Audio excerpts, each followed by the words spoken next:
I want to start with a question from a report that your organization put out. I'm going to read a sentence to you. It is Americans want companies to take responsibility for their workers' economic security. Talk to us a little about that, how you know that, and what this economic environment means in terms of that sentiment. Yeah, sure. So we have, for the last 8 years, been surveying the American public on a fully representative basis around what defines a just company. And in doing so, we've really gotten, I think, a very strong handle on how people think about the economy, how they think about their jobs, their lives, and what they prioritize. It's a very strong pulse on America.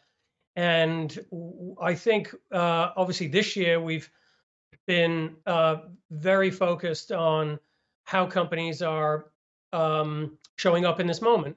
And so every year, workers has been more important. This year has been no different. We're about to release the details of that polling work. But what I can tell you is Americans across the political spectrum, across economic, race, geographic boundaries, believe that companies really should be investing in their workers, paying a fair, livable wage, and really the relationship, I would say, between company and worker has fundamentally changed. And in particular, what we see is an expectation that companies need to do more. They need to invest in their people more.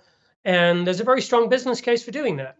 Uh, and we can talk more about that later. But I think certainly the signal we're getting is that now in the moment, certainly when you think about the economic conditions we're in with the inflationary pressures, those who experience that more acutely than others, communities of color, minority communities who typically have not had the same level of access to pathways to prosperity. These are all things which companies can take more responsibility for, and certainly the public expects that.